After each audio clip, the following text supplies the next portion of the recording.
حضور میرا سوال یہ ہے کہ آپ نے 2017 میں کیا دیکھا کہ آپ نے بدری صحابہ اور دیگر اسلامی تاریخ پر خطبات آغاز کرنے کا فیصلہ فرمائے؟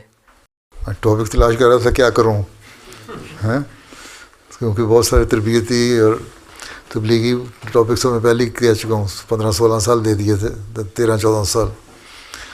تو پھر حضرت حسین صاحب کا مجھے خیال آیا کہ صحابہ کے اوپر میں شروع کروں. پھر میں نے وہ شروع کرنے کا خیال آیا تاکہ ہمیں تاریخ پتہ لگے تھوڑی سی، اور اللہ تعالیٰ نے بھی فرمایا نا صحابہ تمہارے لیے اسوہ حسنہ ہے، ان کے نقش قدم پہ چلو،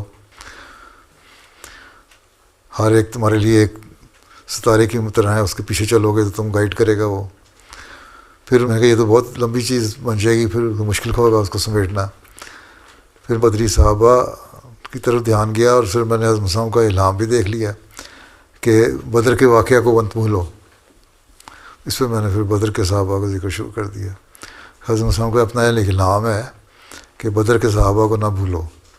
اس کی بنیاد سے پھر یہ شروع ہو گیا بدر کے صحابہ، اور وہ سارے بیان ہو گئے. اور اس لیے ابھی آمد رسول صلی اللہ علیہ وسلم کی سیرت جو ہے، جو جنگوں کے حوالے سے اس لیے آ رہی ہے تاکہ اس میں آپ کا جو اسوہ حسنہ ہے، جو سیرت ہے، جو نمونہ آپ نے قائم کیا، وہ لوگوں کو پتہ لگے کہ بہت ساری نئے سبق آ جاتے ہیں سامنے.